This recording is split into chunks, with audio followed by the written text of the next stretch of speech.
Tails and his shooting stages have a combo-centric flow that is universally praised for slowing down the gameplay of Sonic Adventure 2, allowing players to take a breather after so much speed. Though no matter how much breathing these stages allow you, you'll be out of breath after hearing these ignored truths about Tails and his stages. Tails' story starts off with an encounter with Eggman on an aircraft carrier.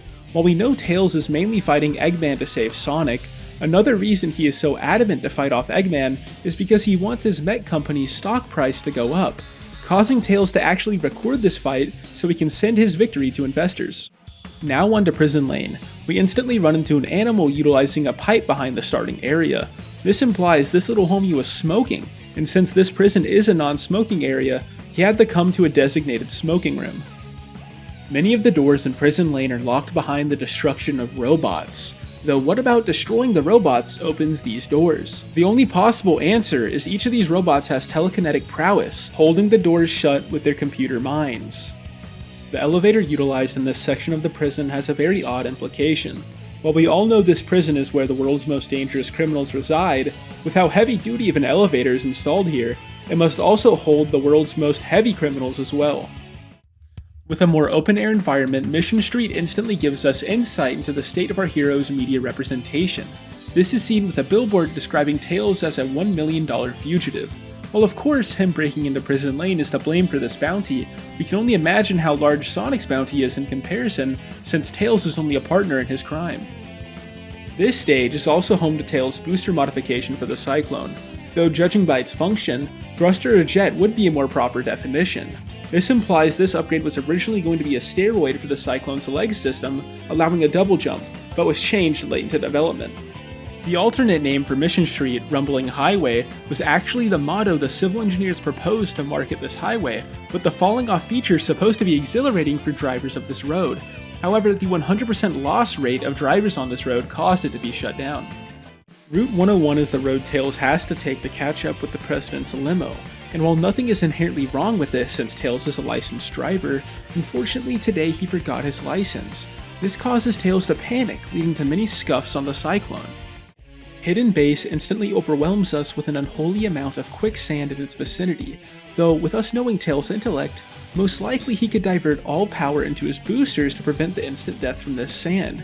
Well, this would be the case if Tails wasn't deathly allergic to quicksand, with the closest he can get to it without having a deadly reaction being the feet of the Cyclone.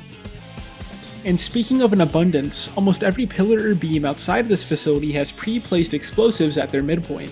While you may think this was done by Eggman to delete history, this was actually done by the Egyptians, with their logic being if bombs are already there, no vandalism will take place due to the added risk.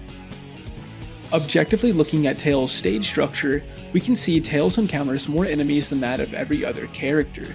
This usually leaves Tails with an overabundance of Chaos Drives, even more than is possible to bring into the Chao Garden, which means Tails must use all the extras he receives on himself to buff his stats.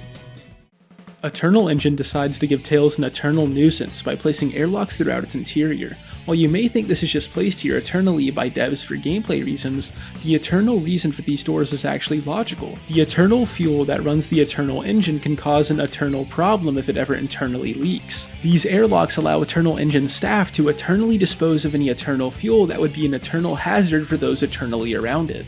Here in the Perpetual Engine we also find the bazooka, which weirdly enough just makes the Vulcan cannon's barrel bigger with no other enhancements. Why this facilitates the breakage of iron crates is still unknown to this day.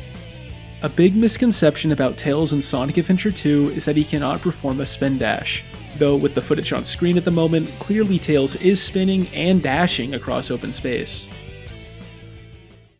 The final opponent Tails faces is exactly where it began, a fight against Eggman. Though weirdly enough, Tails and Eggman during this fight somehow are both walking on air, with 4 massive holes in each quadrant of the arena. Why they didn't put glass here is unknown, but I guess giving Tails and Eggman the canonical ability to walk on air was the developer's intention. And that is the end of this video. If you enjoyed, interact with it in any way you see fit.